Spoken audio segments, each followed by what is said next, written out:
Welcome to the Solid Verbal. And now, Dan and Ty. Dan Rubenstein, I only have one thing to say about today's episode. Actually, our series of the next 3 episodes. Okay. It just means more, my friend. It just means more. It Ty. just means more. Today is part 1 of the 3-part SEC preview. Go back and listen to the other ones that we've done if you want to get the feel for what exactly we're doing here. But the first of our SEC preview episodes today is going to be contender tiers, big picture storylines, interesting tidbits that we picked up along the way. Then as we get into parts 2 and 3, that's when we get a little bit more in the weeds, talk through specifically what we are interested in with regard to position groups and tendencies and burning questions and all that stuff with the 16 teams in the SEC, Dan. But as always, not to bury the lead, it is a pleasure to be back with you, sir. How are you? I'm great, Ty. And, you go through a bunch of these highly ranked teams in the Big Ten and the ACC and the Big 12. And, they get their attention, Ty. They get our attention, Ty. But there is something special about going to a conference like the SEC and shining a light on the underdogs who just can't seem to win a national championship, Ty. It's been a minute. It's been too and long, when you look at the SEC... Been more than a minute. When you look at some of these scrappy upstarts, Ty, you tell me why not. Why not them, Ty? Why not them?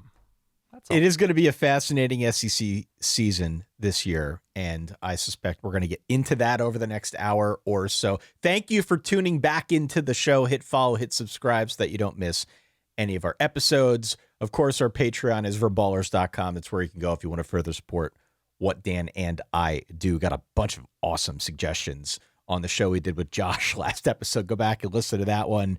Some of the takes that our Verballer Hood sent in were truly remarkable. Kudos to those of you out there who are listening. Hey, real quick, it'd be great if you could consider subscribing to the YouTube channel down below. It really helps us out. Yeah, on today's episode, we are diving into the last power conference during our previous season. We still have Notre Dame and I guess UConn to go. We'll get to that in due course. But right now, let's focus on all things SEC, Dan Rubenstein. Please, can't wait. As you're going through the SEC, as you're rifling through all these teams, as you're trying to put them in any kind of logical order, building your tiers. We have different tiers again, as we have the previous 3 conferences that we did. What were the key themes that jumped out to you at the SEC this year? Why is this conference so interesting, aside from the fact that it's interesting every year? But what is different about 2025 to you? As I went through, I wrote down fast food, questionable beef. That there is a certain amount of variance that we're going to get, unforeseen variance. That was the name of my band in high school, by the way. Because of so many teams having so many questions along their offensive lines, if not lines of scrimmage, plural. And it's turnover, it's portal, it's relying on portal. What we believe to be a good offense may, in fact, be a little bit of a stinker. What we believe might be an offense that has a lot of questions might find answers by week 3, like really, really solid answers. And when you look at teams competing, like Texas replacing beef up front on defense, beef up front on offense, Georgia, which it's a lot of youth coming in, it seems, on defense, and replacing, I think, 4 out of 5 starters along the offensive line. LSU replacing a bunch on the offensive line. I can't wait to find out, because there's just a lot of toss-up programs that have starting points that are far ahead of a lot of teams in this country. But I think the variance is super interesting, with a lot of returning talent at quarterback, but a lot of questions around those quarterbacks. And so for that reason, I wrote down fast food, questionable beef. The quarterback thing is really interesting to me. Yeah. Because it's not necessarily a situation where you've got quarterbacks coming out of nowhere that you've never heard of before. We've heard of most of these guys at some point or another. We've talked about them as we cover recruiting or the portal or you name it. Sure. These aren't unknown quantities just from a name standpoint. But I counted 9 of the 16 teams. Over half the conference, you look at these programs and you say, Yeah, if the quarterback hits, it'll be great. Sure. But that's a big if, especially against an SEC schedule, especially against some of these defensive lines in the SEC, which seem to be maybe not quite as questionable beef this year. Like, there are a lot of really good lines that I'm excited about, talk to you about here. The quarterback situation to me is really, really fascinating. Even like you could go all the way up to 10 teams in the SEC if you wanted, if you want to include a guy like an Arch Manning, who, let's be real, Arch Manning is going to be the prevailing storyline on maybe the best team in the conference. We're going to talk a lot about Arch Manning. He's going to have an opportunity to make his mark right out of the chute week 1 on the road against Ohio State. It's not a given that Arch Manning is going to be a Manning. We feel pretty good that he's not going to be a disaster. We feel pretty good that he'll at least be pretty good. But like, what if he isn't all-world everything? And what if the Arch Manning experience doesn't go as many have assumed? So the weird thing regarding Arch specifically, because where else could you feasibly start this preview? Yeah. Is he's sort of alone, even among the teams that have quarterback questions. Like, is this guy going to work out for this team in this offense? They've all played meaningful time in college football, right? Yeah. Tennessee has a new starting quarterback. Yes? Yeah. Texas A&M goes into its first full season with Marcel Reed as its starting quarterback. Like, Taylon Green is back. Lenora Sellers is back. DJ Lagway had plenty of time and starts last season. So even the teams were like, is this guy going to work out as the full-time guy? Is there anybody else in this conference? Maybe I'm missing him, where it's like, yep, he's been waiting his turn, has played a little bit, and Arch Manning has played, but not on that same level, not in the same number. He has started a game or two, I think. Right. But in terms of the greenness of his career, he is that rarity in college football where teams are looking to do everything they can to avoid, like, okay, he's a redshirt sophomore. He's sort of bided his time, and he's going to come in, and it's his turn now. That's the rarity of Arch Manning and the rarity of Texas's situation and of his career path as a 5-star who's waited a couple years to be that full-time every week starter. So weird, right? Zach Calzada has played meaningful games.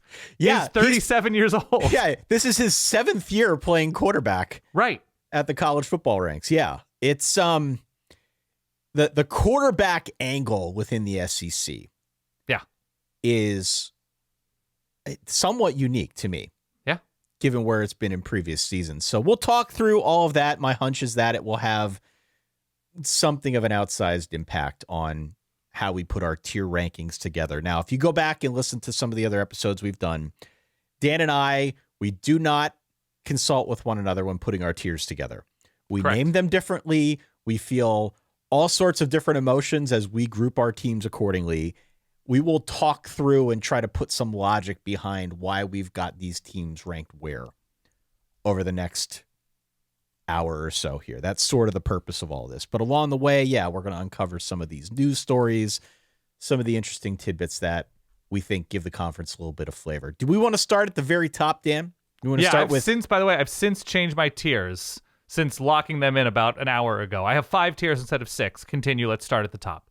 I have a contender tier, an X Factor tier, one that I'm calling understandable skepticism tier, and then just I grouped together at the bottom 4 teams that I just said drive for 6, fighting to get to bowl eligibility. I'm not sure all of them will. I'm not sure any of them will, but I didn't want to be too mean with the bottom crust of the SEC. I think I've got Apex Predators, Taipan in the toilet any given week, and not a ton of obvious bite.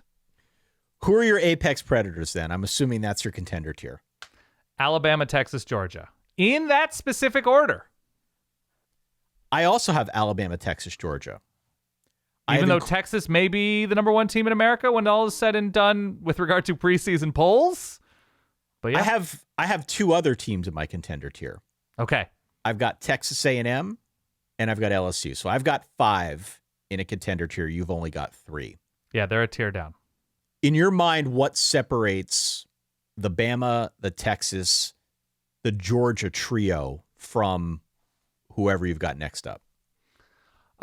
It's a combination of coach, quarterback upside, and defense. Okay.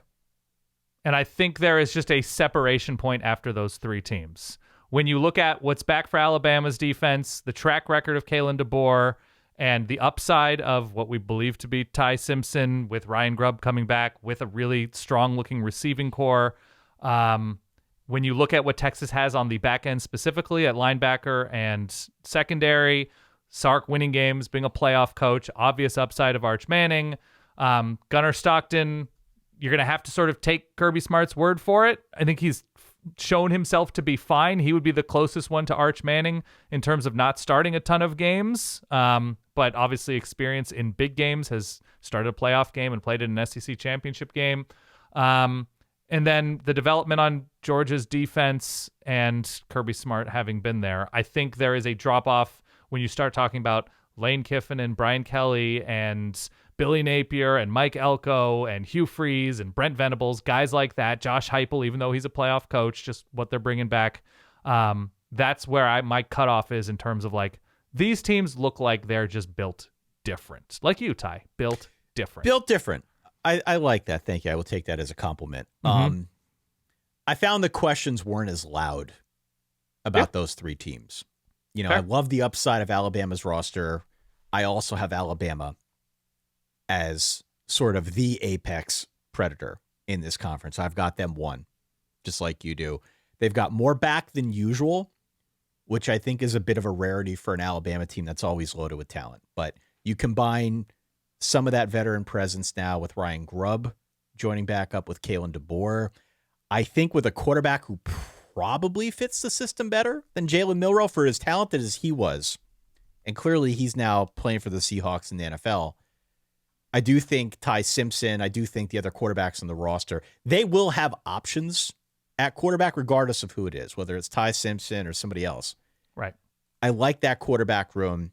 I think this is the year that we start to see it take a little bit more of a DeBoerian feel. If that's even a word. Thank you. I just made that up. But I like what Alabama has coming back, and I just think the upside of this roster was what I fell the most in love with in looking through all these SEC teams. Fair enough. Yeah, I think the lack of questions is fair with Alabama specifically, with what they bring back, and having a lay of the land in the way that Kalen DeBoer now has after year one, being at times as close and as times as far. Look at Vanderbilt, look at Oklahoma, that the best of Alabama without a consistent passing attack last year. And now hopefully having a quarterback who has a year under his belt in practice within the system, I think it's a major deal. The Texas question is really interesting, though. Yeah. Because there's a lot of steam on Texas, as you might expect. And it's not all about Arch. I think a lot of it comes from the defense, because the defense is going to be dynamic, maybe the best defense in college football. Clearly what they do in the secondary is going to give teams nightmares trying to game plan around it. Pete Kwiatkowski has done a fabulous job the last couple of years molding this defense into basically a brick wall. So when you've got that defense as a starting point, you pretty much minimize most of the low end, right? All of the disasters that could take place for a bunch of these other teams that we're going to talk through, those aren't even real possibilities for a Texas team that has a ton of depth and also has an incredible defense as a starting point. So that's like a full stop moment. My issue with Texas, it is not Arch Manning and really big questions around whether or not he's going to succeed. Arch Manning's going to be good. I'm willing to concede that point. But it is basically a new offensive line, is it not? It is. Yeah. And what creeped me out a little bit was looking around the SEC, and back to what I said at the top of the show, it feels to me like the defensive lines in the SEC this year are just all beasts. Yes. And that's usually the case, but for some reason it hit different this season. And especially when you've got big teams like Texas that have real questions along the offensive line, what's that's going to look like.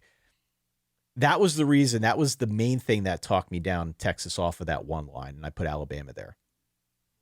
Yeah, I mean, it's Texas and in a lot of ways lines of scrimmage too. It's not just the offensive line. It's what they look like, I think, in the middle of the defensive line. You know, they're backed up by a ton of talent, and you're right about Pete Kwiatkowski and the starting point for Texas. If it's the upside of Arch Manning and the upside of this defense with transfers up front, you're in an incredible place. Sure. that's just a lot to ask when you also combine that with, okay, who are the receivers that are going to be huge contributors over the top? There are candidates. There are obvious candidates, but proven candidates. You have DeAndre Moore, absolutely. The best of Ryan Wingo, absolutely. But you're combining that with a new quarterback and a new offensive line. Everything needs to be in rhythm.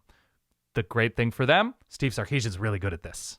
He is. Sark is really good at figuring out offense and to how to fit it to the available personnel, which is why they're absolutely and obviously a top 3-4 team in the country minimum. Yeah. I am very curious to see what happens with that Texas line, because even if there are new pieces, we have to assume base level competence. If you're starting for Texas, they're still gonna be pretty well good. Coached, Otherwise, well recruited, well developed. Yep. Yeah. Otherwise, there's no way that they're even playing for this team. Okay. So I like the Texas team as a whole. The line creeped me out a little bit. The other thing that creeped me out a little bit was something that you said on the last episode that we did with Josh. And that was Sark's reputation, a bit of a reputation at USC, which was bringing in a ton of talent, but not always translating it into marquee wins. Yeah. And I don't know why that was bouncing around in my head when I put this together, but it was something that I was concerned about. Like, is this another year where they've got all this talent, and again, they're going to struggle to beat a team like a Georgia, or again, they're going to get into the playoff and they're going to find a way to lose a game that they shouldn't. I mean, they could have lost to Arizona State. They could have beaten Ohio State. They had a Definitely. 4th and goal situation that I won't reiterate for the Texas fans out there. So, I mean, this is still a very, very good high-level team. It's just there were a couple key pieces of this that left me feeling a little bit creeped out. The line thing is probably overblown because Kyle Flood has the track record for building lines, especially when you've got this kind of talent. So, Texas people, if you want to yell at me, I totally get it. I understand it. But that was my logic when I put them at number 2. Let's talk, though, about Georgia, because Georgia was the team that knocked off Texas twice last season, ended up winning the whole damn conference. Yeah. By beating Texas for that second time. But then there was the injury to Carson Beck. Gunner Stockton becomes a starting quarterback, I guess, second half of that SEC title game. But for our purposes here, more notably in that quarterfinal game that they lost against Notre Dame, where he was very okay, had a key fumble at the end of the second half that sort of the offense just wasn't on the same page. It was that game against Notre Dame. And I think that was understandable, you know? Yeah. So as I look at Georgia this year, I say this is an offense that's loaded with high-level talent. Mm-hmm. Clearly, they did some work in the transfer portal to boost the receiver room. But I do have that obvious question out there of who are the stars, who are the constants that we can rely upon on this offense right now. I like Nate Frazier. Mm-hmm. Oscar Delp, very good. Oscar Delp, also very good. But of the receivers that came in, many of whom I like, many of whom are exciting in their own right, do we feel that there is enough consistency there that we can hang our hat on it? Sure. No, it's a reasonable question. And when the offensive line was beat up last year, especially on the inside, the offense looked different. Carson Beck looked more skittish. The receivers couldn't make up for what Georgia was lacking on offense consistently enough. The running game wasn't there consistently enough. And so it's a reasonable question is where is the dependable pop from this Georgia offense moving forward? And for entertainment's sake, I hope we find out. Yeah, but I do too. Absolutely. I mean, we talked to Bill Connolly from ESPN last year. I remember this vividly. Yeah. And we were trying to figure out what's going on with the Georgia offense because it's different. It is not the same Georgia offense. And Bill was pretty explicit about it being the offensive line play. The offensive line, for whatever reason, transformed into more of an issue than many expected. You've got to have high-level line play if you want to win in the SEC. Yeah. That's true in every major conference. That's doubly true in the SEC, again, because there are these monster defensive lines. Mm-hmm. So Kirby Smart has put together this identity in his time in Athens of basically beating your brains in on the ground, at a minimum playing a very physical brand of football. That has been true for all the best versions of the Georgia Bulldogs in his tenure. I got to see them get back to that. And I'm not entirely convinced that they can. That's part of the reason why I've got them at 3. Yeah, I wonder about the health of Georgia as a national championship contender. I wonder about the weight of years upon years of Georgia being the nation's apex team. No. And what that does to a culture, what that does to a head coach, we've seen like heavy is the head that wears the crown, right? We've seen slippage from all sorts of teams. Alabama may be the exception there. I guess 2019 was a little down, but Tua was hurt. Obviously, Dabo and Clemson have dipped a little bit. They seem to be back in a pretty healthy place to me. But we've seen it from these programs that just make that leap, and it's tough to maintain. I think what's my phrasing that I love? The sick transit glory fades.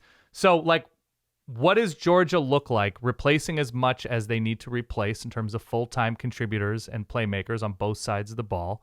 And Georgia's also in a unique position that, like, not a lot of these types of teams just lose their starting quarterback to another school. When you reach this level, that's unique. Obviously, Carson Beck is his own dude and was dating somebody at Miami, is from Florida, and everybody has their own situations. It's unique. We don't see that all the time. And so I just wonder about that. But the thing I don't wonder about is Kirby Smart's at his best, what his ability is. If you talk about what Texas's ceiling has been, who knows the gulf between 4-1? Kirby Smart. Who doesn't quite know it yet or hasn't quite attained it yet? Steve Sarkisian. Right. And so that to me is the difference, that Kirby's familiar with summiting that part of the mountain where Sark is still doing some calculus and trigonometry there. I mean, it's a huge coaching advantage to have Kirby Smart. Kirby Smart might be the best coach in college football. And there are a bunch of good ones right now, but Kirby's been there, to your point. He's scaled the mountain before. And I do think just having him on the sidelines can paper over some of the other stuff that maybe we're concerned about. So Georgia does not belong anywhere lower than 3. And I think relative to Alabama and Texas, Georgia has a much more favorable schedule. Correct. Which, if it all comes together, if they gel along the line, if they get sort of that higher level play, I think that they were missing last year from the receiver room. Yep. If Gunner Stockton hits, I mean, I'm saying if a bunch here, but if these things come to fruition, and it's not a stretch to assume that they all do, with that schedule, suddenly it's a different conversation around Georgia. I'm just not convinced that all of those ifs are going to turn into something. And that's part of why I've got them where I do. Yeah. No, and look, basically every other team in this conference, and maybe some of Texas and Alabama, would swap rosters with Georgia today. Oh, 100%.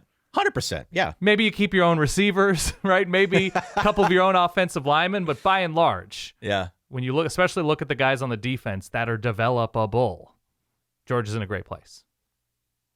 Who do you have next up then? So this is where you draw the line. I have 2 other ones in my contender tier in Texas A&M and LSU. You say you've got them.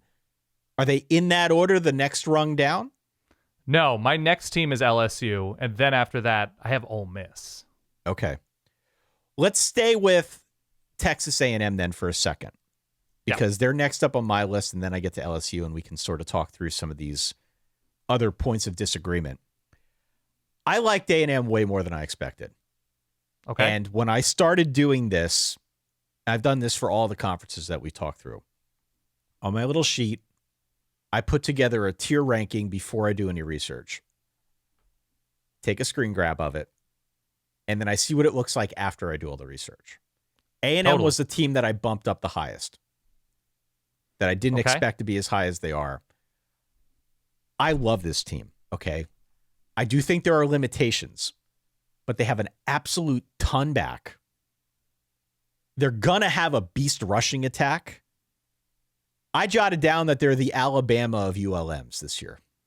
And what I mean by that is ULM is going to run the ever-loving crap out of the football. If you imagine a 10 times better version of that, that's Texas A&M this year. I think the combination of having a really deep backfield with a really good line, with a quarterback who's had now a full year or a full offseason cycle, knowing that he's going to be the guy, having an offensive coordinator in Colin Klein who favors this style of quarterback, having a quarterback in his own right was really good last season. There are some limitations. He's got to shore up some elements of his game, but I think offensively, that is going to be what they are very, very good at.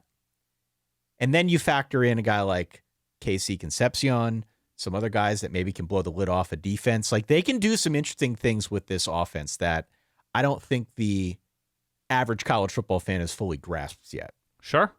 So I'm excited about the offense. I do think it's going to be a very physical, smash mouth brand of football. I think it'll be fun to watch. Man and I ball. think the defense is also going to be really, really solid. Yeah. So I look at this team and I was going through the schedule and it's like, I don't know, 8 wins a year ago. I'm looking at that game week 3 at Notre Dame. Mm-hmm. Can you get into a slugfest and maybe beat Notre Dame? I don't think that's out of the question.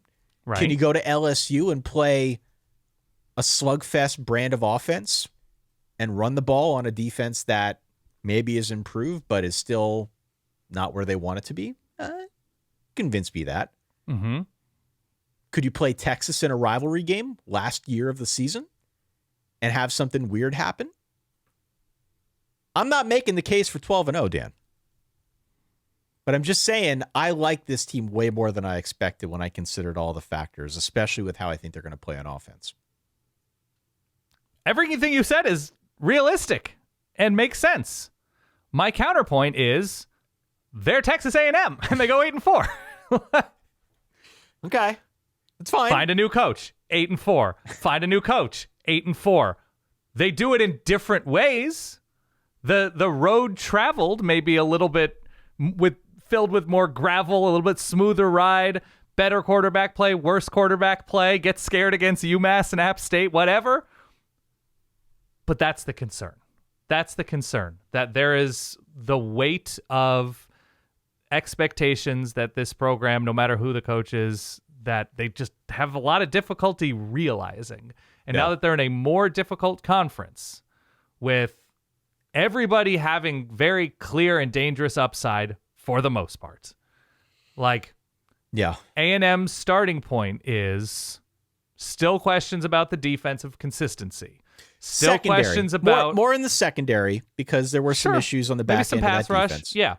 Definitely some defensive issues on the back end of that they need to improve. They need the transfers that are coming in to gel quickly if they want to improve. Also, previously on Texas A&M football, a close loss to USC. Do you know how difficult it is to lose to USC close late in 2024? Do you understand how much the odds are stacked against you losing close to USC and Lincoln Riley in 2024? That's all. I like in a vacuum. There's a lot to like about A&M. You're right. They're going to run the ball a lot. There's a ton to like about them. I have them in the second tier, but I can't have them upper part of the second tier because I've just been here before. So you are basing this on what amounts to your own boulevard of broken dreams with respect to A&M. Sure. Yeah. You don't want to be hurt again. You're not ready to be hurt again. If they were called East Texas State, I'd be like, all right, guys, I could see 10-2. Sure. Okay. So there's some baggage here, some emotional baggage. I am somebody who brings my baggage with me everywhere I go. Yes. And you know what? I have A&M second to last in the right there tier. Because last year, it did seem in like early November that they were right there if they could take care of business. But it was a home game against Texas, correct? Yeah. That they were like in weird, sneaky position to get into that SEC championship game. I remember talking about that. Yeah, right. A&M was like that team that was lurking that nobody wanted to acknowledge publicly. Total but lurkers. Had a realistic shot for a moment in time. Absolutely. Absolutely. Yeah. So that's I got to see it before I fully believe it with A&M, but I absolutely believe they belong in that tier. LSU then. LSU is, I think, a very, very interesting case this year. I mean, there is pressure on Brian Kelly. Yes. That part goes without saying. He knows there's pressure on him to win. They went out. They got the nation's top transfer haul. I do think the defense should be better. The defense still was not fully up to snuff last season, but it was still improved from where it had been before Blake Baker got there. So there was, I think, a marginal improvement on the defensive side of the ball. They also had some injuries to contend with. Yeah. My biggest question with LSU, and the reason that I was not higher on LSU, offensive line and running game. Mm-hmm. My fear is that they end up being one-dimensional. And for as fun as Garrett Nussmeier can be to watch in that setting where it's just like, hey, Garrett, go out there and throw it 40 times, and let's see if we can win the game. He's good at that, and he's a fun quarterback to watch. That's part of why I think he's going to get drafted in top 15 in 2026 draft. In order to win this thing, in order to be a real contender for this thing, you can't be a one-trick pony. You just can't. They got to be able to run the football a lot better than they did last year. I like Caden Durham. I think they did a good job stocking up the running back room, but they have to get better line play if they want to win this thing, if they want to have a realistic shot, because they cannot do it exclusively on the arm of Garrett Nussmeier. Right.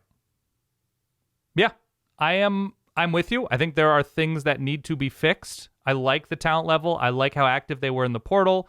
I like Brian Kelly. He has a track record of winning a ton of games. As a person, as a coach.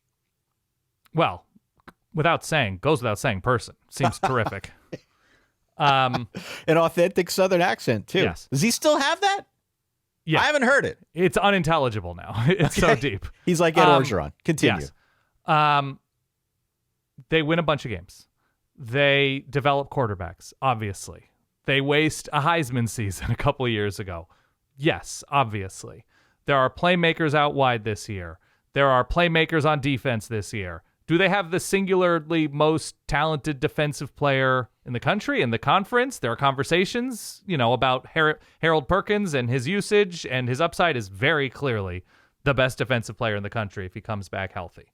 So there's a lot to like about where LSU stands. I don't hate the schedule. I like the continuity at quarterback. If Garrett Nussmeier can be a little bit cleaner, and just situationally, red zone stuff, third down stuff, like that to me, I need to see. But I like how aged LSU is, if that makes sense. I like that there's upperclassmen in a lot of important places. You got to see on the offensive line. Questionable beef, of course. Yeah. But I don't know. I feel like I know where Pop is coming from on the offense. I like the upgrades at receiver and the depth at receiver. Yeah. It's weird to say that we're now saying like annually, well, if LSU can figure out defense, then they might have a real shot at something special. But that's kind of it. Like they made a nice step forward. They took a nice step forward last year, but they need to do something incredibly. They either have to be scoring 4 points a drive or be silencing everybody defensively. Something has to happen incredibly for LSU to take that next step, which is not why they're not on that first tier. So that to me is going to be the difference, because they've had those receivers and haven't gotten to that place. They've had the Heisman quarterback a couple years ago in Jaden Daniels, didn't get to that place. They need to win the shootouts or just not get into the shootouts in the first place.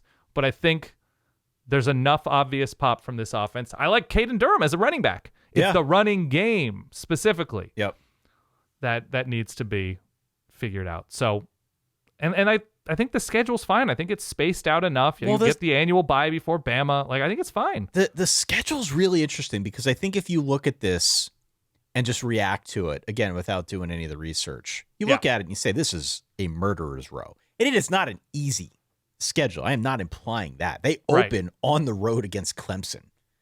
So this is going to be tough. Doesn't affect their SEC Doesn't affect their SEC Yeah. stuff. But on the whole, this is, I mean, there are some interesting road spots here. Not just at Clemson, but they're at Ole Miss. They're at Vandy, which, house of horrors for at least one of these teams last year. Sure. They're at Bama. They're at Oklahoma. These are not easy road games. But I think if you consider the context here, context is really important. Mississippi, bunch of questions about Ole Miss. I know you like them. I like them too. Yeah. Maybe we can debate that next. South Carolina, like South Carolina. Love Lenora Sellers, Nick Harbor, Dylan Stewart. Not sure about anybody else. Games in Baton Rouge. Yeah. Not sure about anybody else. Okay. On the road at Alabama, maybe a quarterback doesn't hit. There are real questions about all these teams on here. And as you said, it's kind of spaced out pretty well. I don't hate it. I mean, they've got the talent in place. That's the thing with LSU. The talent is there. Mm-hmm. The talent is there. I think it's a function of can they capitalize on it this season. If you listen to the last episode we did, you know that I've got LSU as kind of like a tweener team. I think LSU could end up being that school that we are debating come this moment 5 months down the line when we're arguing who belongs in the playoff. LSU, I think, is going to be on the cusp of that conversation. And if you're having that conversation, whatever happens in that Clemson game, you have to reward them for scheduling it in home, not a neutral site. Sure. I believe Oklahoma gets Mizzou the week before they get LSU. And LSU, I think, has Western Kentucky. So there's a couple of nice situational plays here for LSU. And think about how much more you'd like so many of these teams if they were starting Garrett Nussmeier. Not a perfect quarterback, but good. Great starting point, right? Yeah, if you were starting NFL for Bama. NFL caliber talent. Yeah. For sure. So I'm in on LSU. Who do you have after LSU? So now this is a tier down for you. You have your Apex Predators. Then you've got your next tier down underneath your contenders. LSU is at the top of that tier. Yeah. Who is below LSU? I have Ole Miss a lot higher than you do here. Okay. You've got Ole Miss. Yes. Who else do you have in this tier? So I have Ole Miss right after LSU, and then I have Mizzou, which is kind of a wild card leap for me. Yeah. That's a big product of feeling good about some transfers, feeling good about the offensive line coming together, feeling good about what they return on defense, and buying in on Beau Pribula. Okay. Who else do you got then after Mizzou? Is there anybody else in this tier? Yeah, this is a big tier for me. This is a 6-team tier. So then it's Florida. Okay. A lot to like about Florida. Schedule is brutal. We'll get into all these teams. Just tell me who the teams are. A&M is where I have them right there after Florida. That's so low. And then I have Auburn. Another team I just don't trust enough. As much as a lot of signs about that specific team are pointing to a good place, I can't get there trust-wise yet. So that's where I come down. So the Ole Miss conversation, let's have that now. Sure. My issue is this, okay? And you know me because we've done the show forever. I tend to be attracted to the shiny objects. Mm-hmm. And I really like Austin Simmons, and I really like the schedule for Ole Miss. And that stands for something, for sure. But there is a lot new here. Yeah. This is why I have Ole Miss down in the tier that I called understandable skepticism. We'll try to focus on your tier system and not jump around too much, because otherwise it's going to get confusing as hell for people who are at the JM or walking and trying to figure out what's going on. So we'll stick with yours as our baseline here. But this is why I have Ole Miss a rung down. I still think they're going to be really good. I also think their skill talent is really good. I think they will have a very good receiver room. And I do like Austin Simmons a lot. I am just genuinely concerned about, bigger picture, the losses that they've got on this team. Because there is so much new. Totally reasonable. And they're coming off of a great season that I'm sure they feel could have been playoff worthy, should have been playoff worthy. They obviously did not make it into that game or into any of those playoff games. Right. But that's where I'm at with Ole Miss, because of the turnover. Okay. I think that's all reasonable. This has been a program that has sort of lived in this zone and has succeeded in this zone of a lot of, Lane Kiffin's Portal King, right? Yeah. That it's really difficult to question Lane Kiffin with regard to quarterback development, I think. Austin Simmons, baseball player and lefty tie. Yeah. Oh, yeah. I can't believe you didn't start the show with Austin Simmons, lefty and baseball player. That just scratches me where I itch anyway. They should have an explosive offense. They went hard after receiver. It's going to be a new offensive line, working in a lot of new parts up front once again. The secondary, I believe, is all or mostly portal. I get all of the concerns about so much new all at the same time. I don't hate this schedule, Ty. Mm-mm. It's kind of a mixed bag, but if you break it down with how many obviously difficult games here are on the road, is there one? Just at Georgia? 2? They have Georgia and Oklahoma in back-to-back weeks. I wouldn't say obviously with Oklahoma yet. I got to see where that offense is. Right. I need to see what that Oklahoma offensive line looks like. So just in terms of where Ole Miss is today, one obviously very difficult game on the road while getting Florida and LSU both at home, no Texas, no Bama. So you missed 2 out of the 3 on my first tier contending tier. Maybe I'm just too, what would the opposite be of haunted? I'm too warmed You're by too like enchanted? and too enchanted with very good usage, Ty. Thank you. With those 6 passes I saw Austin Simmons throw against, I believe, Georgia. I am a wordsmith. You know this about me. That's true. Absolutely true. Globe tomatoes. Sure. So the other thing I like and I don't like is Ole Miss and the way that they lost last year to both Florida and Kentucky. They didn't lose 20-3. Those were winnable moments. The Kentucky game and the Florida game. They lost those games in unfortunate ways and unfortunate errors. But to see how close they were last year, this team could go in one of 2 different directions, and I'm going to choose to be optimistic about the best of what I've seen from a coaching staff that has stayed together and a core of this team that I think I like a lot. So I'm going Ole Miss here. Okay. I thought about this, and so I don't really have any problems with that logic. I was just spooked by the amount that I think is new. I hear you. But I also think Lane Kiffin's done a hell of a job with this team, with this program. And he has been one of the few schools that reliably has hit in the transfer portal. It feels like every year there's a collection of guys that Kiffin brings over and he gets the most out of them and he makes the team better. And you could count the number of teams that are in that class on one hand. Maybe not just in the SEC, but around college football that consistently are able to do that. So I give him a ton of credit for it. And I do think he deserves, I don't know, at least the benefit of the doubt to some extent with what he's going to do this year. It's just there is so much that is leaving. Yeah. And also, that LSU game was absolutely winnable for Ole Miss. Now, again, good and bad. Good and bad. Yeah. This is why I don't have them higher. And for me, it's a straightforward argument. I get why you've got them where you So have what them. they look like in 50-50 games puts you off a little bit? Let's go to a different team. Okay.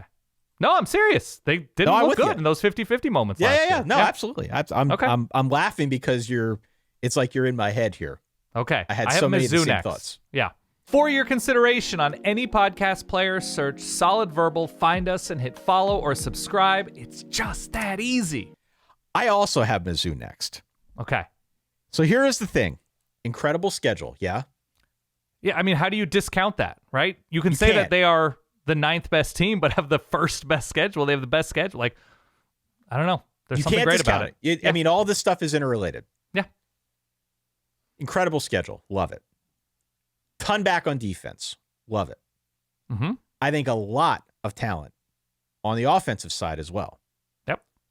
The big question is how you feel about their new quarterback. A brand new bombshell is entering the villa. I guess he is somebody, Beau Pribula also. So my original point about everybody has substantial experience. Beau Pribula does not have substantial experience. No, he doesn't.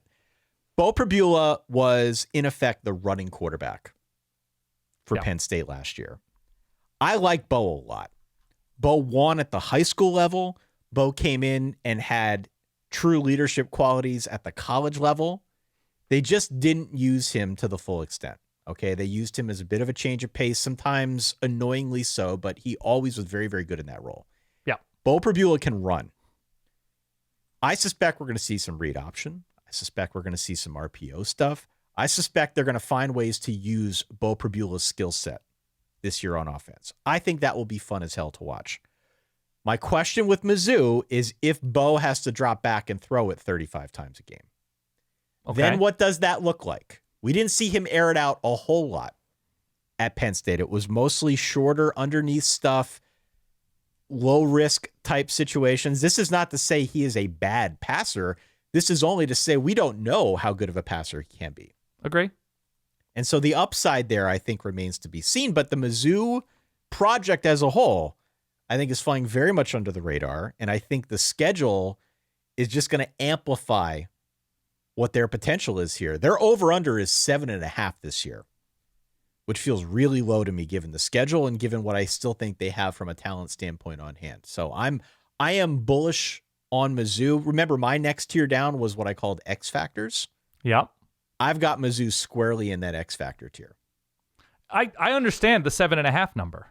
I just think somebody's going to have to completely outpunch where they're anticipated to be in July, August. And so if the offensive line works out with the new guys, that means they're running the hell out of the ball with Ahmad Hardy. Yeah. Well, who's that's one the of other the best name. transfers to come in That's to the this other name. conference. Also, Yeah. speaking of fast food, questionable beef, to have a running back named Hardy in my fast food conference works out really well. They don't have that obvious number one dude like they had with Luther Burden, though I don't even know if he led the team in receiving last year.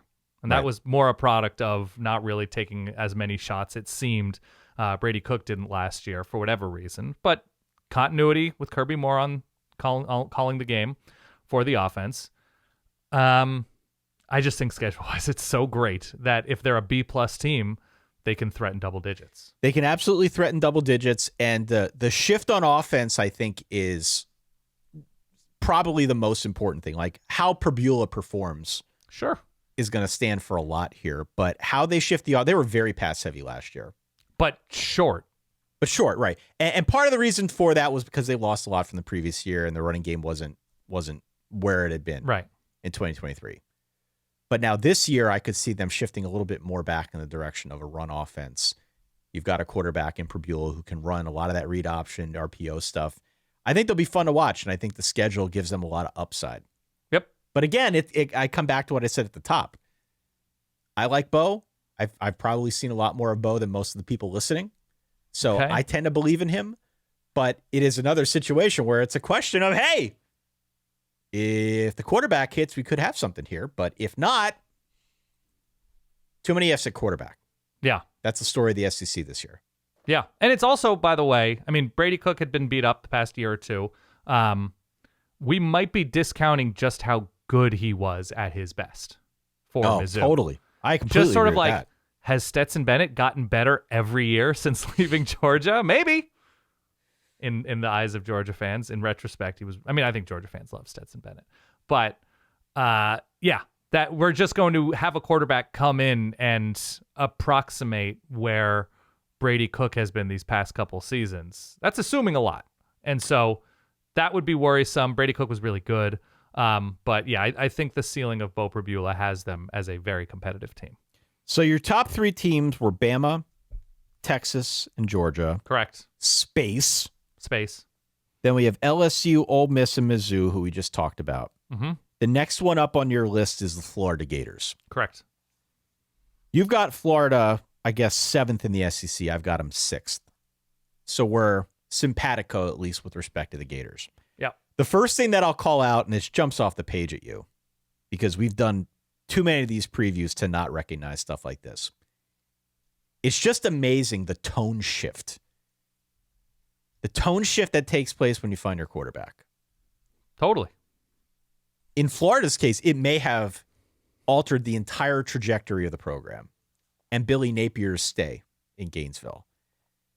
Finding DJ Lagway, feeling like he's the dude, somebody you can build around, that's all very, very encouraging. Now, I did see that he's apparently nicked up with a, quote, lower leg injury.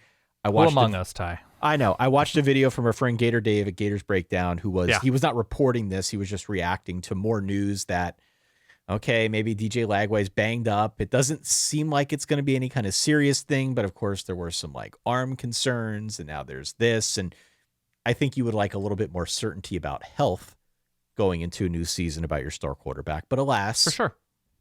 they have him. They have a lot of confidence in him. He does need to clean some stuff up. He is certainly not a perfect product. As Bill Connolly said, the stuff that he tended to miss on last year, very common for a true freshman. It wasn't like there was a glaring weakness. He's got all the talent in the world. He just needs a little bit more reps. Yeah. So, that being said, Florida Gators, the course of the program feels like it's been altered. There's a lot back. I'm really encouraged by what I see on both sides of the line of scrimmage, both offensive and defensive line. The schedule is its own conversation, but it definitely feels to me like this is at least a better Florida team than we've seen the last 2 years. It feels like they're trending in a good direction, separate from the schedule. And if you are a believer in DJ Lagway, and if you're a believer in this defense, then perhaps there is a little bit more upward mobility for Florida than maybe we would assume here when we're recording this at the end of July.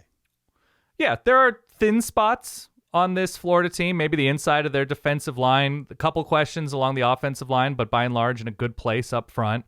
I think they're going to be good at running back. I think there's a lot of upside at receiver, especially when you look at the youth. Yeah. Youths. I like how you say the youth. The youths. This is how you know you're in your 40s. Continue. We'll see on health in the secondary, but there's absolute upside there. Linebacker should be very good. I think they've answered a lot of questions. I think Billy Napier has steadied this ship well enough. That said, I feel good about Florida in a vacuum, but inside that vacuum does not exist the following schedule. At LSU and at Miami, back-to-back in September. Texas and at Texas A&M, back-to-back. I know. Georgia, obviously in Jacksonville, at Ole Miss and Tennessee, back-to-back. So, sorry, there's an at Kentucky, at between Georgia and Ole Miss. And then Florida State, who is legitimately threatening to win more than 2 games this season. So there's just a lot of meat on that schedule bone.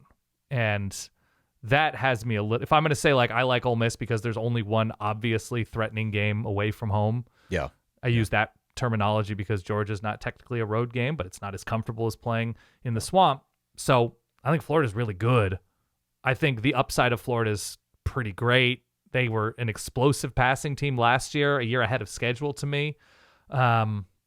So I'm in on Florida taking the next step a lot of the time. But is that the difference between 9-3 and 8-4, 10-2 and 8-4, 10-2 and 9-3? That's the big question to me. When you have whatever you think Florida State is, fine. Florida State and Miami occupying spots on this schedule. I mean, they're rivalries, right? Or not ahead, but bookending an SEC schedule. It's just a lot. It's absolutely a lot. If you gave Missouri's schedule to Florida, how many games would they win? Yeah, so then it seems like a 6-6, 7-5 team. Yeah. Wait, 6? You're saying they're 6-6, 7-5 against Mizzou's schedule? No. I thought you were saying if you gave Mizzou Florida's schedule. Sorry. No, I'm saying if you gave Missouri's schedule to Florida, how many wins does Florida have? They're a 10-2, 11-1 type team. And I think that's when you look at... Sorry if that was confusing. That was probably my bad. I'm very slow, Ty. If you give then a second look to the over-under, which Vegas has set at 7.5 for Florida, it totally makes sense. I think it's schedule dependent. I think this is a much better team. I think there's a lot to be excited about. They definitely got better with some of the new faces that are coming in that we can probably go through on one of our next 2 episodes, and we talk a little bit more detail here about Florida. I like this team a lot. I just think the schedule stands in the way. Now, if they go, and take a quantum leap forward, then suddenly it changes the whole conversation in the SEC. It's not just a Florida thing. Then it's suddenly we're kind of nuking these tiers all together and starting over. But that's where I'm at with Florida. I tend to agree with you with where you have them. You've got them 7 again. I have them 6. We talked about A&M. They are next up for you. I've circled them along with Ole Miss. Those seem to be 2 teams that we have a pretty big disagreement on. Yes. Talk me through the Auburn selection next, though, because Auburn's another one that I've got them 5th from the bottom in the SEC. And it's not because I dislike the team. Again, this tier for me was one that I called skepticism. Sure. And all I jotted down next to Auburn, how high are we on Jackson Arnold? How high should we be on Jackson Arnold? Because Auburn went out there. They also did a ton of work in the portal. It's clear they have skill talent. Mm-hmm. But I feel like so much of this comes down to Jackson Arnold and how well he does or doesn't perform. Another situation where you're looking at the quarterback with a big old capital if. Sure. Jackson Arnold at his best is very talented and capable of big things. Jackson Arnold spent too much of his time at Oklahoma in a bad situation, offensive line-wise, receiver health-wise, and became mistake-prone. Tried to force a little bit too much, or was just running for his life, and that forced mistakes. By the way, was a better runner in some of those games that I think a lot of people expect. Like the Bama game's one that comes to mind. I was looking through some old clips. Like they ran him a lot in that win. I think you need to believe in Auburn as a safe haven for Jackson Arnold, that this is a comfortable landing spot because of the system, because the talent around him, the help that his own defense should be able to give Jackson Arnold and his pursuits on offense. that would be the reason you feel good about Auburn moving forward, because the obvious talent at receiver is higher end right now at Auburn than it was at Oklahoma. Yeah, the offensive line absolutely is definitely healthier, definitely has a much higher floor. I don't know if I love some of them. I think they brought in a USC right tackle who, maybe I'm confusing him with somebody else. I don't think he was a strong point for this USC offensive line last year. I think he's coming Mason Murphy. Mason Murphy. Yeah, he was not. The USC offensive line improved last year for sure, but I don't think he was an anchor of that improvement. Jarquez Hunter gone, so we'll see where they get Pop in the backfield. I think they will. I think this offense will be fine. They lost a lot of games in stupid ways that if they can just flip most of the way that they finish games or don't finish games, they should be fine. I think the defense is in a relatively good place in terms of the guys coming in and the guys that are back. So I think they're on solid ground. To me, it is a 50-50 games plus a quarterback who needs to sort of shed his wild card skin to keep my snake analogies going. That have me bottom of the second tier, but squarely in that second tier of like, could make a serious move. I'm worried that the end of the season broke Jackson Arnold last year at Oklahoma. And sometimes a change of scenery can help with that. But I agree. We weren't the only ones talking about it, Dan. There are a lot of people talking like, is this guy done?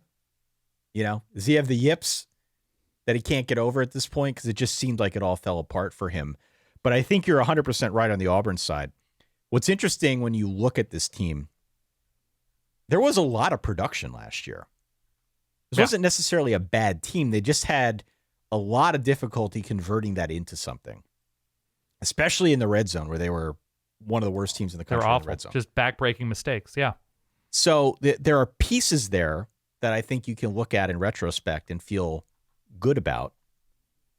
It's just a matter of how do you then, what is it from a culture standpoint, a scheme standpoint, a personnel standpoint? It's never one right answer, but there is some missing ingredient that they need to add to this Auburn stew in 2025 that can get them over that hump. And by the way, if you think the end of last year broke Jackson Arnold, and maybe he's been rebuilt, maybe he's the $6 million man. Sure. The construction has to be complete, because the first half of their schedule this year for Auburn, it's at Baylor on a Friday night, skip a couple weeks, at Oklahoma and at A&M in back-to-back weeks, a bye before playing Georgia, and then Mizzou in back-to-back weeks, albeit both of those are at home in a difficult environment, of course. They do have the Iron Bowl at home. They have a revenge spot at Vanderbilt, because that's a thing now in 2025. The teams are looking to get revenge on Vanderbilt for beating them in 2024. They need to be buttoned up and ready, or else the season could get out of hand quickly. And if Jackson Arnold isn't the answer, I think it's Ashton Daniels, who came in from Stanford. That's right. They need to be ready immediately, or else the year could go sideways. That's all. I think it's eventually going to be Deuce Knight, but that's just me personally. Okay. Vamping a little bit here. Well, eventually this year, next year, whatever. Yeah. Yeah, I like Deuce Knight a lot. Okay. A late flip freshman, incoming freshman. Yeah. Yeah. What's your next tier down then? My next tier down after Auburn concludes the right there tier is the taipan in the toilet. It's a indigenous snake to Australia, very venomous. Sure. I've got Oklahoma, Tennessee, South Carolina, and Oklahoma and Tennessee are on the strength of their defenses. Oklahoma seems like they have more offensive upside in the moment if everything works out with John Mateer and Ben Arbuckle, the offensive coordinator. And South Carolina just has the single scariest thrower, runner, playmaker, take your pick in terms of a known quantity at quarterback, even though it's just kind of him and Dylan Stewart in this moment in terms of like obviously threatening all the time. Yeah. I have to include them in that tier. Nick Harbor. But no, he's not obviously threatening at all times. Well, no. He'll throw in a 2 catches for 18 yards game. So yes, the upside of Nick Harbor obviously is tantalizing, the receiver who has legit track speed, but it's an overhaul. It's a complete overhaul, and Shane Beamer has not proven it year in and year out. I really enjoy the best of what South Carolina has been recently, but that's why they're in that third tier that they lose so many of those guys and have not proven an ability to keep it up consistently.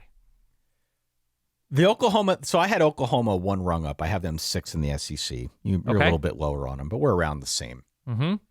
Brutal schedule. Yes. A lot of steam on the 1-2 punch of John Mateer, Ben Arbuckle coming down from Wazoo. John Mateer played a Mountain West schedule last year. Yes, he did. A Mountain West schedule. I think he is tantalizing. I think the best of him is really exciting. I don't know what kind of a passer John Mateer is. Like, I've seen clips, and I like Ben Arbuckle. I think he'll be fine. I think he's better than what they had. I don't think this is a certainty that it's going to work. You know, people have John Mateer on their Heisman short lists and things of that nature. There's no question that Oklahoma got better via the portal. Brent Venables, upgraded. Yes. Yeah, Brent Venables understood the assignment. I am less willing than I expected to just take it at face value that, oh, John Mateer is going to hit. John Mateer is going to be outstanding. I don't know if we can say that, Dan. I think the best of him is really exciting. I think they can run with him, and he is a very, very good runner with the football. He's an exciting player. I worry a little bit about hero ball with him. Okay. And the bigger picture for Oklahoma is they need to hit on a lot of transfers and a lot of new faces in order for this thing to work. The main reason, actually, that I have Oklahoma in this X factor tier for me personally, is because of the schedule. And it's not because I think they're necessarily going to do wonders against it, but they have so much ammo on this thing that if they pull an upset, if they pull 2 upsets, suddenly it changes the whole narrative in the conference. Sure. So I'm not necessarily looking at Oklahoma as some people have them as like a playoff contender. I want whatever drugs you've got if you've got them as a playoff contender. I don't see that at all. I'm not rooting against it, but come on, let's be honest about this thing for a second. Yeah. The reason I've got them here is because just their proximity to a bunch of teams that I think are going to be hovering near the top. They pull an upset or two, suddenly it kind of makes the whole thing more interesting, and truly they would have an X factor label at that point in time. Yeah, they just they have a September with Auburn and Michigan, both at home. They should be favored in both of those games. Is that reasonable? I think it's reasonable to say you're favored at home against those teams. No? I guess. Texas and Dallas for Red River, at South Carolina, Ole Miss, at Tennessee, a bye week before they travel to Bama, Mizzou, LSU. Come on. It's ridiculous. This is coming at them in all directions, Ty. You go from a Mountain West schedule to that. That's fine. He could. It is fine, and it's not his fault, right? It's not his fault. All he can do is the best with the guys around him and the opponent in front of him. So you can't blame John. I'd rather take the Mountain West schedule than what Iowa has with Mark Gronowski with an FCS schedule. Totally fair. This Okay. is fair. Listen, I get you. I hear that 1,000%, but I'm just like, the people that are assuming that John Mateer is just going to be a guaranteed lock to be, all conference caliber quarterback. Like, everybody chill for a little bit here. He's good, but how good, we don't know. Well, you have to understand the scar tissue Oklahoma fans have with recent quarterback play. So forgive them for being high on a clearly good quarterback. Yeah. Yeah. And I like this problem. Yeah. I'm not rooting against this, but this is a tough spot for Venables, and the schedule is not doing them any favors. But listen, we said this about Florida last year. How is Billy Napier going to make it to week 3? Yeah, we feel really good about Florida. We were talking about him getting fired after the UCF game a year ago. Yes. But finding a quarterback tends to alter your trajectory in a really Oklahoma positive may have found a quarterback. We'll see. We'll see. All right. We got to move here. So we got Oklahoma. You got Tennessee next. Yeah. I don't think there is any way around the fact that Tennessee's going to be a little bit worse this year. And that's okay. Yeah, and it is okay. Like, the defense should still be solid. I think the offense has just so much new that they're obviously going to have to take a step back. Joey Aguilar. Mm-hmm. They pull off the trade. Nico Iamaleava transfers out to UCLA. Aguilar had transferred to UCLA from App State. Now he is going to Tennessee. He's interesting. He's a middle-class Garrett Nussmeier is what he is. By the way, are you going to be doing the whole, like, he's the Xavier McDaniel of Scottie Pippins all year long? Is that a new Ty signature move? No, that's not what I'm doing here. I know you're not doing it here, but I'm curious It's when not you a said signature move yet. If I get better at it, maybe. it's good for the NBA. I think you have potential with it with college. Continue. I won't overdo it. Okay. I know that's my tendency. I'm self-aware. Yeah.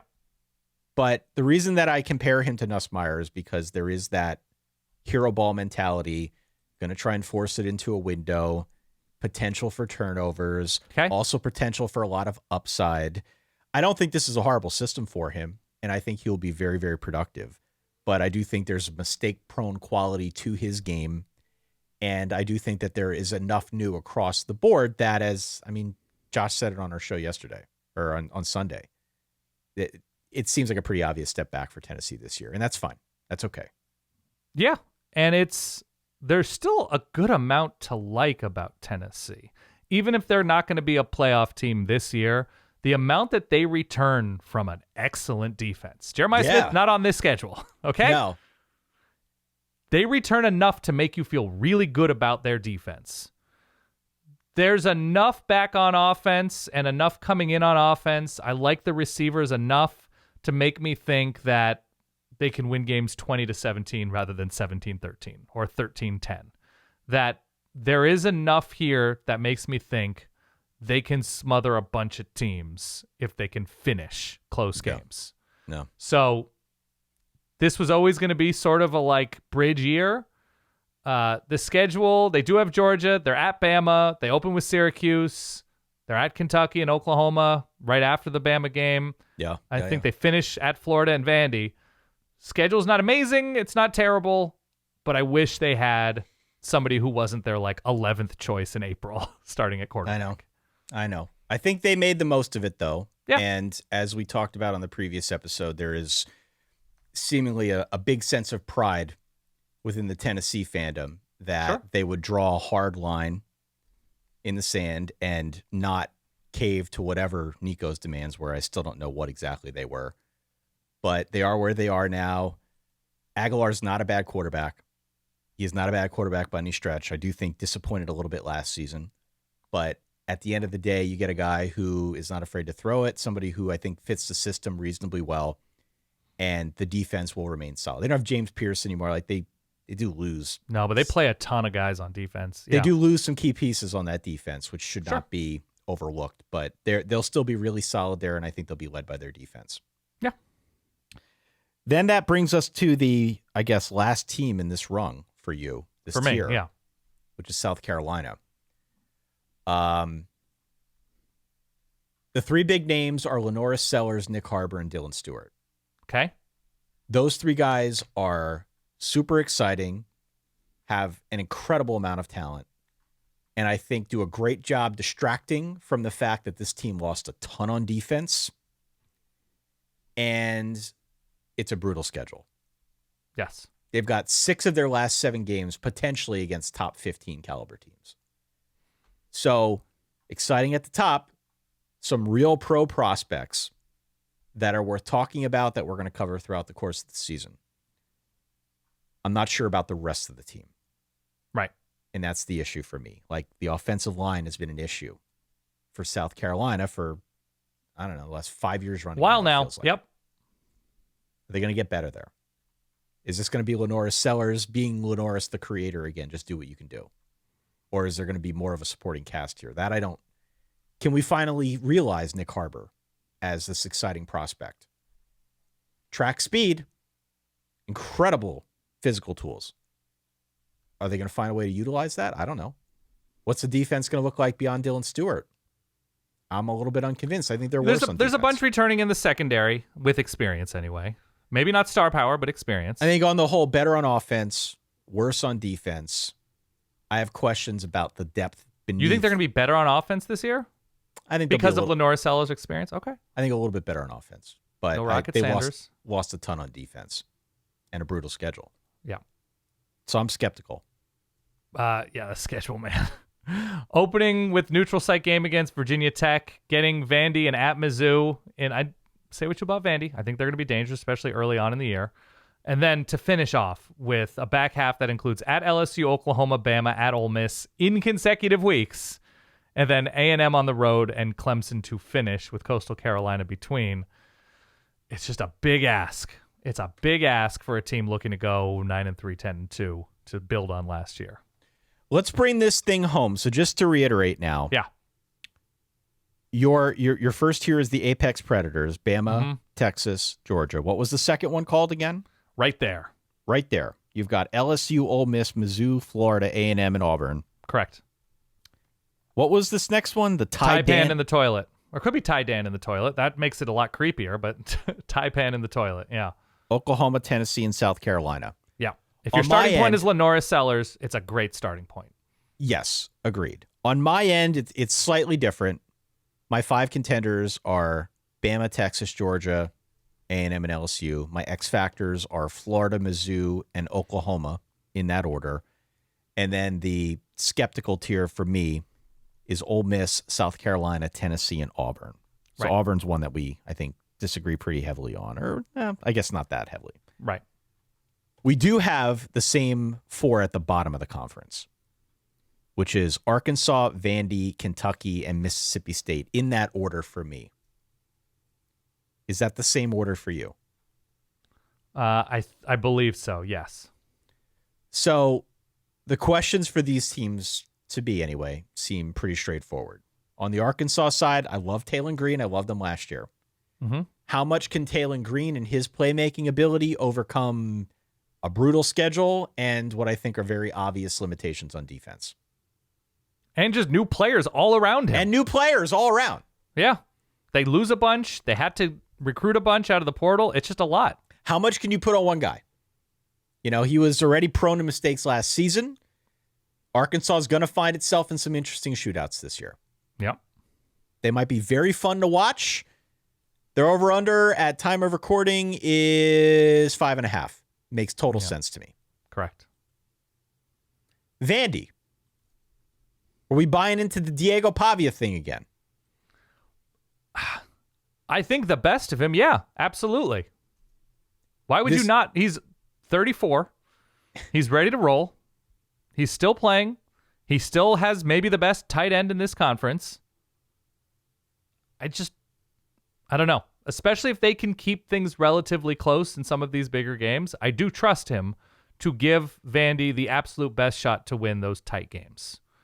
I don't love the otherwise new or limited pop on offense around him. I do like that. I think they should keep improving on defense, but as Bill Connolly noted, they had some of the best turnover luck in America last year. And that's very tough to replicate. It's tough to replicate. Very tough to replicate. I mean, Vandy's enticing because they lead the SEC in returning production. And I do think the defense is better, but I think the offense is going to be worse, especially up front. And the luck thing, the luck thing is tough to replicate. Now, you got a big game hunter in Diego Pavia. Definitely. Who, at this point, much like Zach Calzada, who we're going to talk about next, probably old enough to rent a car. So they got that going for them, which is nice. Without paying a fee, yeah. Without paying, that's right. But otherwise, I'm just not sure the same pixie dust is going to be around for Vandy this year as it was last. Doubt the doors at your own peril. Kentucky. Yeah. I mentioned Zach Calzada. So we're excited here because the Calzada Armada is sailing again. The bad news is that there isn't a whole lot of precedent for a successful 7th-year quarterback. All right? He is Van Wilder at this point in college football. I am not sure which direction Kentucky is headed. Their over-under is 4.5. I totally get it. I would not touch the over. It's a lot new. I kind of feel like things are winding down for Mark Stoops in that era.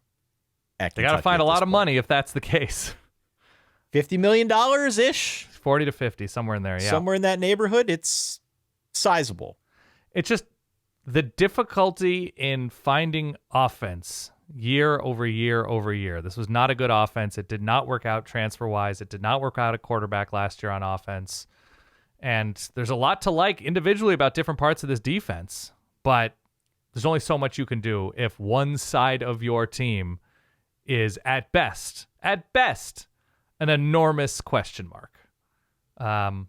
And recent results say that Kentucky, by the way, maybe they win that one crazy game every year, and I want to say they have Florida in maybe the letdown look-ahead sandwich spot of the SEC season. Is it between, look this up, is it after Georgia, before Ole Miss is where Kentucky is for Florida? Look at Florida's schedule. Yeah, Florida's schedule right now. Yes, it is. As I pull it it's up. after Yeah, Georgia right. in Jacksonville before they travel to Oxford. That's right. They get Kentucky in Lexington. Talk about a taipan in the toilet. There's your taipan game of the season. But beyond that, beyond like any given weird week to suffocate a terrific team, I don't see the upside with Kentucky in this moment. Like, I like Dante Dowdell. He's on his third team, yeah. Like, I'm okay with that.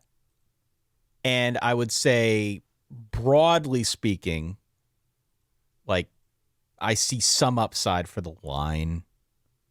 I think the defensive line has to improve. I think the linebackers are less experienced. I'm not sure how I feel about the secondary. I'm just very blasé on Kentucky's defense in a way that I don't feel like I've been there that often with Kentucky's defense because I'm so used to them having a better defense. And as I look up and down this defensive side anyway, I'm just kind of like, I'm not sure. I'm not sure what to make of this. And I don't like you. No offense to Zach Calzada. Zach Calzada was actually quite good at incarnate word. Okay. He can move, which I think is actually pretty good for this offense. Yeah, but has a checkered injury past. Yeah. I don't necessarily hate that move just considering the attributes, but injury history, I would think that an SEC team could do better than Zach Calzada. There were a bunch of big names out there. Unless it's becoming quite obvious that this is very late stage Stoops era Kentucky. You took my thought. Yeah. And that's, I think, the overarching theme here. Yeah. Then the last team is Mississippi State, which, look, Mississippi State's got an absolute ridiculous schedule this year. Yes. I mean, they were winless last season in SEC play. Their over-under is 3.5. That's the lowest in the conference. It's preposterous. This might be like the second most difficult schedule in the country this year. Yep. So, I think elements of the offense will be capable. Like, I don't hate Blake Shapen now that he's healthy. Had surgery, I think, on his shoulder. I don't hate him. We both love Fluff Bothwell. I'm going to struggle with that all year, but yeah, from South Alabama, had a really good campaign a year ago. I think we really like him. Mm-hmm. But what's this defense going to be like against the schedule is the problem I have. It's a murderer's row. You want a spoiler? It's not going to be great. It's not going to be great. No. So there we go. Those are your 16 teams.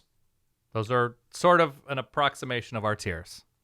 You've got Bama, Texas, Georgia, LSU, Ole Miss, Mizzou, Florida, A&M, Auburn, Oklahoma, Tennessee, South Carolina. Then Arkansas, Vandy, Kentucky, and Mississippi State. Yep. On my end, I've got Bama, Texas, Georgia, A&M, LSU, Florida, Mizzou, Oklahoma, Ole Miss, South Carolina, Tennessee, Auburn, Arkansas, Vandy, Kentucky, and Mississippi State. Yeah, and I may have, both of their schedules are ridiculous, but I may have Vandy ahead of Arkansas. I could totally see that. Yeah. But we agree Arkansas, on the bottom adding two. Into Arkansas's mix on the season is at Memphis and Notre Dame, following a road game at Ole Miss in September. Tough. It's tough, man. Yeah. What's your prediction to win the conference? I'm going to go... I struggled with this. I flip-flopped on this about 1,000 times. I'm going to go Texas over Bama, but has a worse record in the regular season. I think I'm on Alabama. Okay. Look, if Arch is excellent... If Arch is excellent, they win the conference. Yeah. They would win the conference. If Arch is excellent, it probably means the offensive line has worked out. They're obviously healthier and have a good amount of pop in the backfield next to him.